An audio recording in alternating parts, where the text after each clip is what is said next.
तो मैं आपका बहुत मन से दिल से हृदयपूर्वक स्वागत करता हूँ। अब गाने बहुत हैं, अलग अलग किस्म के गाने हैं दीदी के संगीतकारों के साथ के उनके भावबंध, उनके उनके गानों की विशेषताएं, उनके गाने की बारीकियाँ, दीदी के गाने की, ऐसा बहुत सा कुछ अपने को मुझे कहना है और आपको सुनना है। मैं जब आप रिकॉर्ड नहीं करेंगे, गाना शुरू होगा, आप बाहर नहीं जाएंगे। जब मैं बात करूंगा आप जा सकते हैं, लेकिन ऐसा कोई सरकारी हुक्म अभी निकला नहीं है, तो आप बैठ भी सकते हैं और गाना चैन से सुन सकते हैं। लेकिन सिर्फ पहला गाना अनाउंस करने के पहले मेरा बहुत साल से मेरा चिंतन चला है दीदी के ऊपर, और दीदी का सहवास भी। मैं बहुत छोटा हूँ, लेकिन दीदी ने मुझे काफ़ी अच्छा स्नेह दिया, परिवार ने स्नेह दिया, मैं उनका बहुत आभारी हूँ। दीदी कहने के बाद मेरे दिमाग में 3 छवियाँ आती है, 2 तो आती ही आती है। 5 साल की दीदी सांगली के घर में खेल रही हैं। उनके पिता मास्टर दीनानाथ जी मंगेशकर, उस जमाने के बहुत ही बड़े गायक और अभिनेता, वो अपने शिष्य को सिखा रहे हैं और शिष्य को कह रहे हैं ये जो मुखड़ा है वो तुम रटो, मैं भी आया। वो कहीं बाहर गए 10-15 आधे घंटे के लिए। अब वो शिष्य गा रहा है, वो रट रहा है और दीदी बाहर खेल रही हैं, उनका कान अंदर है और वो कह रहे नहीं ये तो बंदा ठीक नहीं गा रहा है। और जाके कहती है कि तुम्ही बरोबर नहीं गाता, बाबा ने असं नहीं शिकवले तुम्हारा। तो 2-3 दफा वो कहने के बाद वो झुंझला जाते हैं। वो कहते हैं इतका तुला माहित असेल तर तू गाऊन दाखव मला।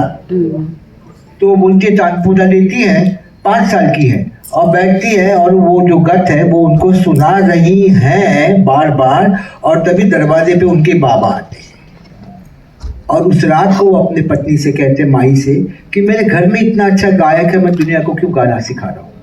तो खैर उन्होंने उस गायक को भी सिखाया गाना, लेकिन उन्होंने दीदी को दूसरे ही दिन से पूरी तनाशी की तालीम उन्होंने शुरू की। ये पहली छवि है। दूसरी छवि है कि दीदी के पिता गुजर गए हैं। दीदी मास्टर विनायक की कंपनी में काम करती है, मास्टर विनायक भी गुजर गए हैं। अब दीदी को प्लेबैक के अलावा कोई रास्ता नहीं और उनका एक गाना रिकॉर्ड हुआ है। उनको एक गाने के लिए बुलाया था फिल्मिस्तान कंपनी ने, लेकिन प्रोड्यूसर ने कहा इनकी आवाज़ बहुत पतली है, बहुत छोटी है, हमारी हीरोइंस बड़ी उस वक्त ऊंचाई होती है ना हीरोइंस, तो ये आवाज़ चलेगी नहीं, बहुत पतली आवाज़ है।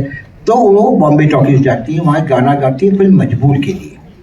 वो गाना सुनकर दूसरे संगीतकार जो हैं खेमचंद प्रकाश जी, वो कहते हैं भाई ये आवाज़ बहुत अच्छी है, मैं ये गाना मुझे भी इस लड़की से गवाना है।